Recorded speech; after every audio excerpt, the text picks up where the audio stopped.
ऊंचे ते ऊंचा परमपिता।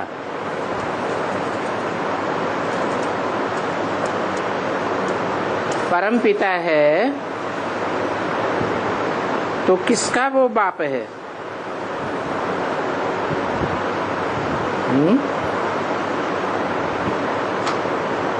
परमपिता है, ऊंचे से ऊंचा बाप, तो किसका बाप है? मनुष्यों का बाप है या आत्माओं का बाप है? आत्माओं का बाप, ऊंचे से ऊंचा।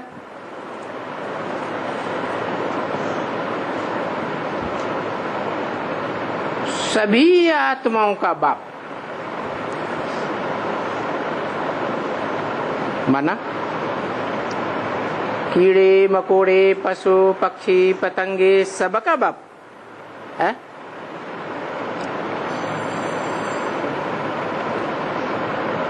500-700 करोड़ मनुष्य आत्माओं का बाप।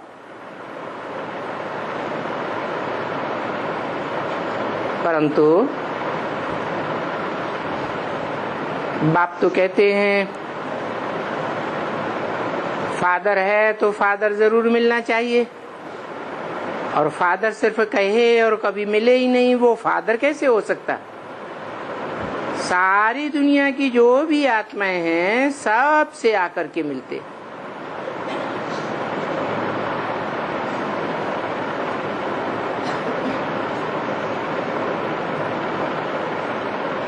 और बाप उससे कहा जाता है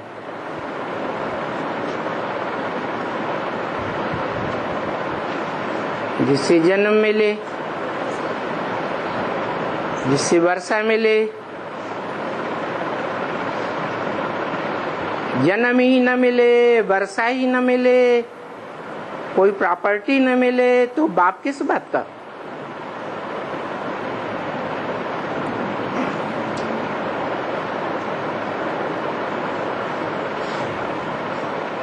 तो आत्माओं का बाप है।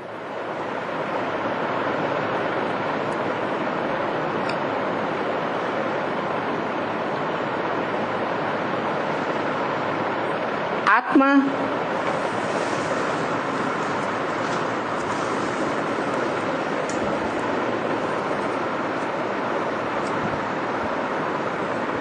संपूर्ण स्टेज को आत्मा कहें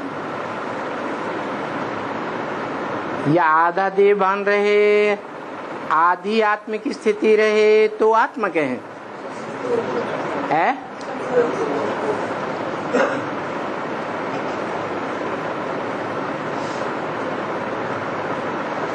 तो जो पशु पक्षी हैं उनमें तो आत्माभिमान की बात ही नहीं, क्योंकि उनको तो आत्मा का परिचय भी नहीं मिल सकता। मनुष्य आत्माओं को परिचय मिल सकता है, मिलता है, परंतु क्या वो आत्मिक स्थिति में टिकती हैं? सब टिकती है तो कितनी आत्माएं हैं जो आत्मिक स्थिति में टिक जाती है? 4.5 लाख हैं। तो वास्तव में जो 4.5 लाख आत्माएं हैं जो आत्मिक स्थिति में टिक जाती हैं, देह भान नहीं रहता, उन्हीं का बाप हुआ ना।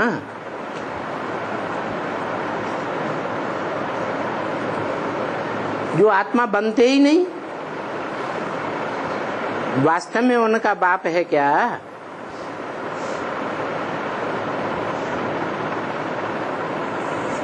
है?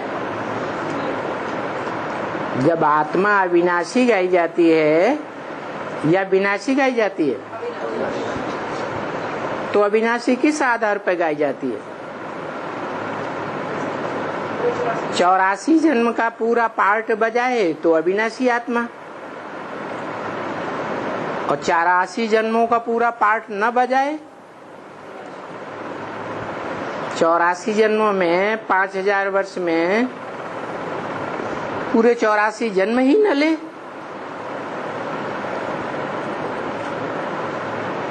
तो आत्मिक स्थिति वाली अविनाशी आत्मा के हैं। अविनाशी पार्ट है? नहीं, पार्ट का ही विनाश हो गया।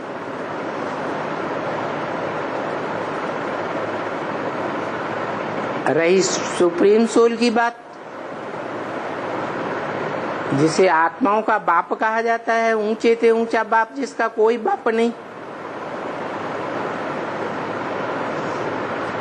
वो तो तुरीय है। वो इस सृष्टि पर आता भी है तो भी कहता है कि मैं तुम बच्चों को नंबरवार आप समान बनाकर जाऊंगा। तो कोई बच्चा 100% भी आप समान बनता होगा? बाप समान नहीं बनता होगा। जो बच्चा बाप समान बनता है तो उसका पार्ट तो बता दिया। इस सृष्टि पर सदा कायम कोई चीज है नहीं, सदा कायम सिर्फ एक शिव बाबा ही है। माने शिव ने आकर के जो आप समान रचना रची उसको शिव बाबा कहा। वो शिव बाबा भी तब है जब आत्मिक स्थिति पूरी धारण करे, 100% आत्मिक स्थिति। ऐसी आत्मिक स्थिति जिसको 500-700 करोड़ मनुष्य आत्माएं मान जाएं।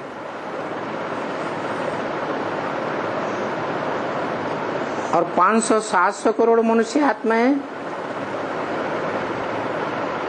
उस बाप से कोई न कोई रूप से मिलन मेला जरूर मनाए।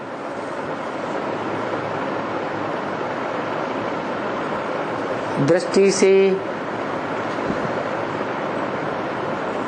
कानों से सुनकर, मुख से बात करके या कोई भी इंद्रियों से कनेक्शन जोड़े। ये सभी इंद्रियों से कनेक्शन जोड़े जिसे सर्व संबंध कहा जाता है, परंतु वो मिलता जरूर है। और मिलता है तो आगे पीछे पहचानने वाले पहचानते भी हैं, परंतु संपूर्ण कोई नहीं पहचान पाता। इसलिए इस सृष्टि पर सदा कायम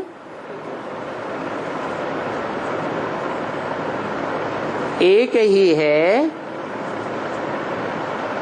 या जो भी नंबरवार पहचानने वाले हैं वो सभी है एक ही है।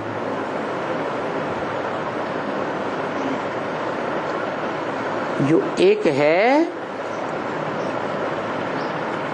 वो ही ऊंचे ते ऊंचे बाप का वारसदार, क्योंकि कोई भी प्रकार की परंपराएं जो चली हैं दुनिया में, खास करके भारत में, फिर आम दुनिया में, वो परमपिता के द्वारा ही चली है। परमपिता शिव आते हैं तो अपनी प्रॉपर्टी का वर्षा बड़े बच्चे को देते हैं।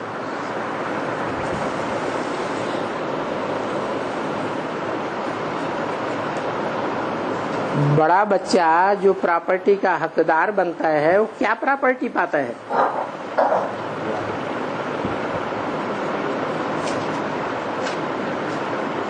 आत्माओं के बाप के पास क्या प्रॉपर्टी है? अखूट ज्ञान, ऐसा अखूट ज्ञान जिसमें से सारा का सारा निकाल दिया जाए तो भी संपूर्ण बचता है।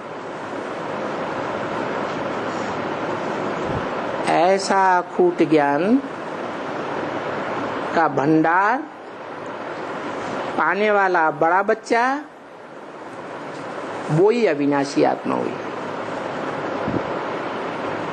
ऑल राउंड पार्टधारी,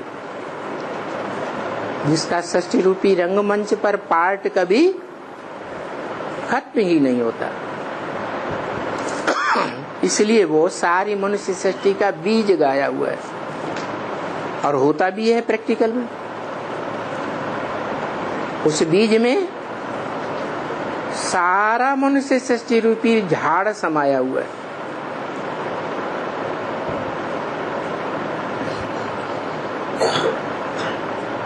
उस झाड़ में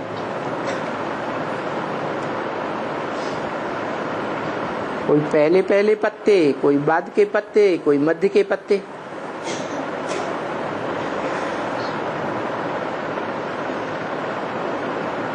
तो वो सभी आत्माओं का बाप है। सभी माने 4.5 लाख का कि सभी आत्माओं का? 4.5 लाख। इब्राहिम, बुद्ध, क्राइस्ट जो धर्म पिताएं हुए,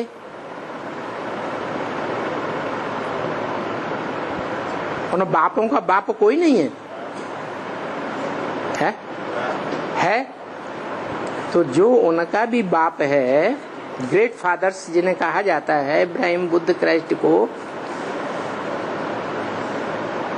तो उनसे जन्म मिलता होगा ना, वर्षा भी मिलता होगा ना। सुप्रीम सोल बाप जो आत्माओं का बाप है, उसका वर्षा है ज्ञान, और जिसमें मुकर्रर रूप से प्रवेश करता है, उस मनुष्य सृष्टि के बाप का वर्षा है जीवन भी रहे और जीवन में रहते मुक्त भी हो जाए। जो सुप्रीम सोल बाप है वो जीवन में रहता है? नहीं रहता। जो खुद ही नहीं रहता वो दूसरों को वर्षा भी नहीं दे सकता। धनवान बाप होगा तो धन का वर्षा देगा, मल्टी मिलियनर होगा तो मल्टी मिलियन का वर्षा देगा, जमींदार होगा तो जमींदारी का वर्षा दे, जमीन का वर्षा देगा। ऐसे ही जो जीवन वाला है, संपूर्ण जीवन इस सच्ची रूपी रंगमंच पर, कितना जीवन संपूर्ण माने पूरे 5000 वर्ष का ऑल राउंड जीवन जो गाया हुआ है। क्या? कालों का काल, महाकाल, जिसको कोई काल खा नहीं सकता, वो सारी दुनिया को खा जाएगा, लेकिन उसे कोई नहीं खा सकेगा। ऐसा अकाल मूर्त, वो एक ही बाप है मनुष्य सृष्टि का, और उसका वर्षा है जीवन मुक्ति। तो क्या जीवन मुक्ति 500-700 करोड़ को मिलती होगी? है? जब बाप है तो बाप का वर्षा सबको मिलना चाहिए कि नहीं?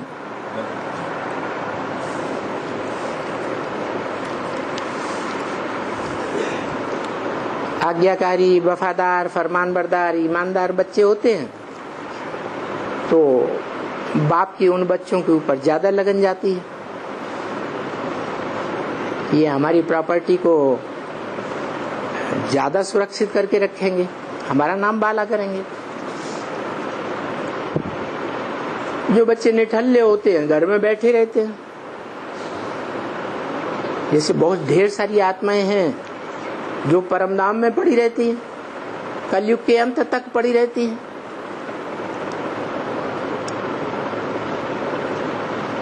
थोड़े समय के लिए इस सृष्टि रूपी रंगमंच पर आती है, आती भी हैं तो काम बिगाड़ती है या बनाती है, बिगाड़ देती है। तो ऐसे बच्चों को औरों के मुकाबले जीवन मुक्ति का वर्षा ज्यादा मिलेगा या कम मिलेगा?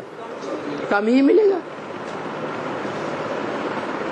बाकी एक जन्म का वर्षा जीवन मुक्ति का मिलता सबको है,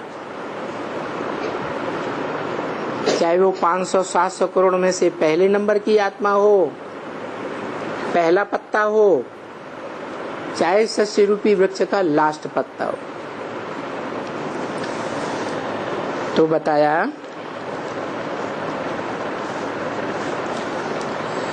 जिसको अभी हम याद करते हैं, किसको? बाबा को, शिव बाबा को या बाप को? शिव बाबा को याद करते हैं। बाकी दुनिया में बाबा हैं तो बहुत हुए,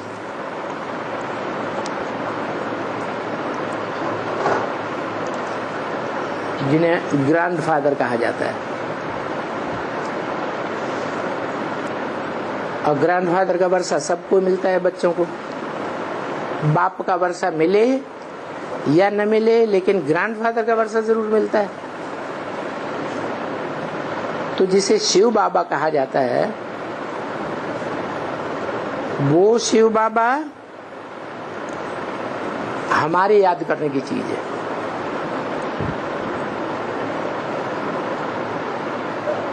आत्माओं का बाप याद करने की चीज नहीं है, है?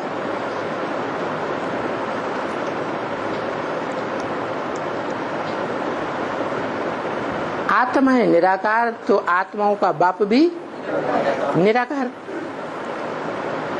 निराकार से क्या निराकारी वर्षा चाहिए?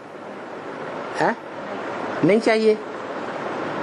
हम साकार हैं तो साकार को साकारी वर्षा चाहिए। तो जो साकारी वर्षा पाने वाली 500-700 करोड़ मनुष्य आत्माएं हैं,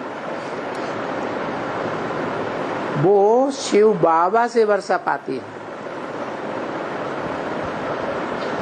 शिव का वर्षा है निराकारी। क्या चीज? ज्ञान। वो निराकारी वर्षा वो पाता है जिसकी यादगार सोमनाथ मंदिर में बनी हुई है।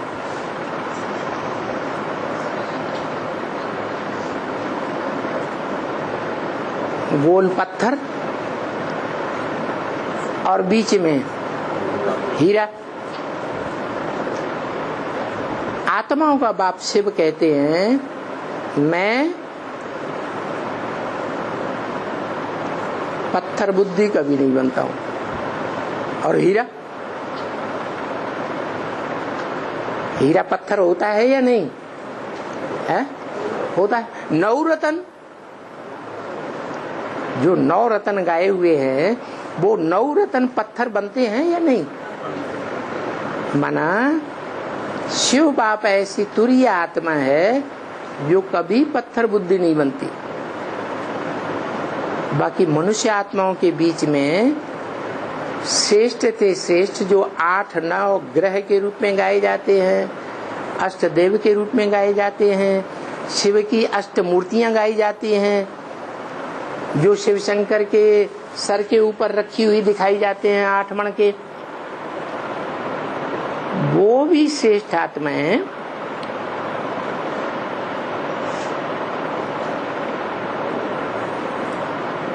हर धर्म में मान्य है। और वो भी उसी एक को याद करती है।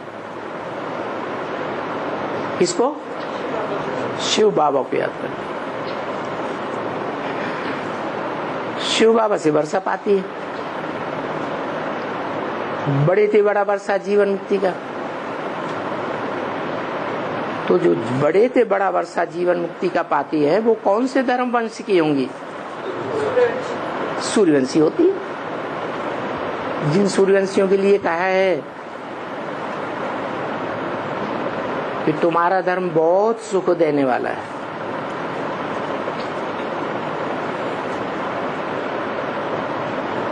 तुम्हारा धर्म। तुम्हारा किससे कहा है? जब बाप आते हैं तो जिन बच्चों के सन्मुख प्रैक्टिकल में बैठते हैं, मुकर्रर शरीर का आधार लेकर के, उन बच्चों को बोला। जो बच्चे वो सुप्रीम सोल बाप के सन्मुख प्रैक्टिकल मुकर्रर शरीर के साथ बैठते ही नहीं, उनको तुम बच्चे नहीं बोला। ये बच्चा और इस बच्चे के फॉलोअर बच्चे, वो बच्चे और उनके फॉलोअर बच्चे, क्या अंतर हुआ? तुम बच्चे, ये बच्चा, वो बच्चे, क्या अंतर हुआ? हैं? तुम बच्चे माने ज्ञान सूर्य के डायरेक्ट बच्चे। ये जिसे बाजू में बैठा दिया वो ब्रह्मा बच्चा, उनके फॉलोअर्स भी ये बाजू में, और वो दूसरे धर्म के बच्चे, इब्राहिम, बुद्ध, क्राइस्ट, गुरु नानक आदि के बच्चे। तो और धर्म की जो आत्माएं हैं, चाहे वो चंद्रवंशी हो, चाहे वो इस्लाम वंशी हो, बौद्ध वंशी हो, क्रिश्चियन वंशी हो, वो उतना सुख नहीं भोगती जितना जीवन में रहते जीवन मुक्ति का वर्षा तुम बच्चे भोगते हो। यहाँ तक बोला कि तुम सृष्टि में 3 हिस्सा सुख भोगते हो और 1 हिस्सा दुख भोगते हो। और दूसरे धर्म की आत्मा आधा सुख आधा दुख भोगती है। तुम बच्चों में कोई बच्चे ऐसे भी हैं जो 82-83 जन्म भी सुख में रहते हैं, दुखी अनुभव करने की बात ही नहीं उनके लिए। तुम कौन बच्चे होंगे?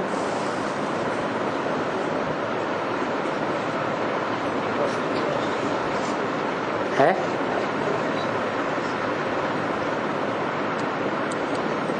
मुसलमानों में भी गाए जाते हैं,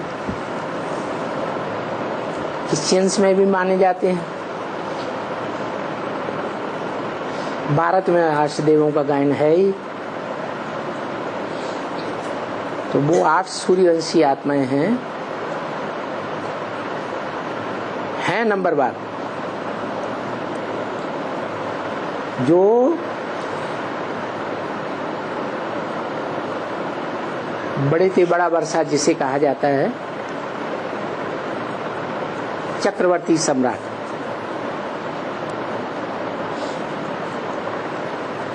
दिग्पाल जिन्हें कहा जाता है। दिग माने दिशा, पाल माने पालने वाले।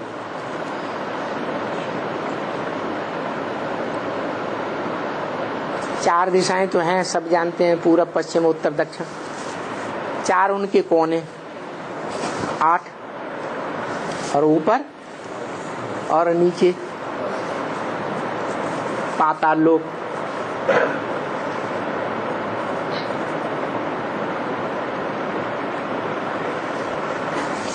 ऊपर वहां तो आत्माओं का लोक है, वहां कोई जीवन की बात नहीं, उस परम धाम में तो आत्माएं जड़वत रहती है। तो 9 दिग्पाल बचे, वो ही नवग्रह के रूप में गाए जाते हैं। अंगूठी पहनते हैं तो भी 8 के बीच में हीरा डाला जाता है। तो बताया सभी आत्माओं का जो बाप है, जो वो कहते हैं ना कि सभी भाई भाई हैं,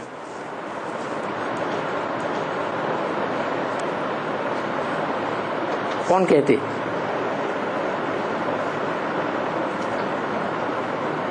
कहते हैं तो झूठ कहते या सही कहते